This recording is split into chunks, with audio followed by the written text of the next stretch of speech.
জীবনের বাস্তব চিত্র সম্পর্কে ধারণা থাকা প্রত্যেক মানুষের জন্যই জরুরি। আর এজন্যই পরিবারে আর্থিক সচ্ছলতা থাকলেও সন্তানকে অভাব সম্পর্কে ধারণা দিতে হবে। সন্তানকে প্রয়োজন আর বিলাসিতার পার্থক্য বোঝাতে হবে।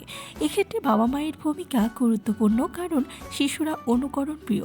তারা বাবা মাকে দেখেই শেখে। আপনি যদি সন্তানকে কিছু শেখাতে চান, তবে নিজের ব্যবহার সম্বন্ধেও সচেতন হবেন।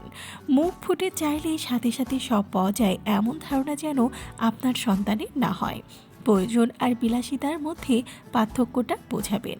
সন্তানকে বোঝান জামা ছোট হয়ে গেলে সেটা কেনা প্রয়োজন, কিন্তু ঘরে খাবার মজুদ থাকা সত্ত্বেও বাইরে থেকে খাবার কিনে আনা বিলাসিতা। সন্তান যেন বিলাসদ্রব্যে অভ্যস্ত না হয়ে পড়ে। ছোটবেলা থেকে বিলাসিতার নেতিবাচক দিকগুলো তাকে বোঝানোর চেষ্টা করবেন। সন্তানকে টাকা জমানোর জন্য মাটির ভার বা পিগি ব্যাংক কিনে দিতে পারেন। টাকা জমাতে নানাভাবে উৎসাহ দিবেন। তারপর ব্যাংকে তার একটা সেভিংস অ্যাকাউন্ট খুলে দিন। উৎসাহ দিন যে এভাবে টাকা জমালে সে নিজেই নিজের শখ পূরণ করতে পারবে।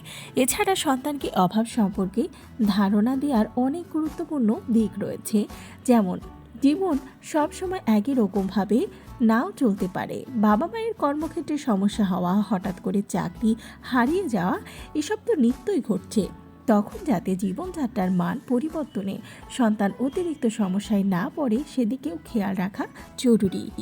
আপনার সন্তান যদি ছোটবেলা থেকেই অভাবের ধারণা পায়, তাহলে বড় হয়ে বিপর্যয়ের সম্মুখীন হলেও সে সহজেই মানিয়ে নিতে পারবে। যখন আপনার সন্তান অভাবের গুরুত্ব বুঝতে পারবে, তখন সে জীবনে যা কিছু পেয়েছে তার জন্য কৃতজ্ঞ হতেও শিখবে।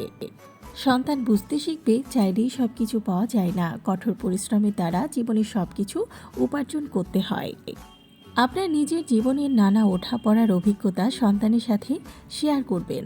অভাবী মানুষদের জীবন সম্বন্ধে তাদের ধারণা দিবেন। সন্তানকে বোঝানোর চেষ্টা করবেন মানুষ নানা ধরনের অর্থনৈতিক পরিস্থিতিতে জীবন ধারণ করে।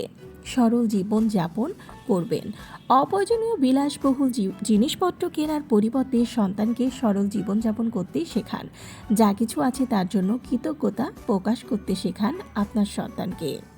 তবে কিছু বিষয় মনে রাখতে হবে, যেমন সন্তানের বয়স আর বুদ্ধিমত্তার সাথে আপনার শেখানোর পদ্ধতির সামঞ্জস্য বজায় রাখবেন। অতিরিক্ত কঠোর হয়ে উঠবেন না তার প্রতি। জীবনের অতিরিক্ত নেতিবাচক দিক তুলে ধরে সন্তানকে ভীত করেও তুলবেন না। অভাব কাটিয়ে উঠে সফল হওয়ার অনুপ্রেরণামূলক গল্পগুলো তাকে নিয়মিত শোনাবেন। ভিডিওটি ভালো লাগলে চ্যানেলটিকে সাবস্ক্রাইব করুন আর পাশে থাকা বেল আইকনে ক্লিক করে দিন। তাহলে পরবর্তী ভিডিও আপলোড করার সাথে সাথেই আপনার কাছে পৌঁছে যাবে।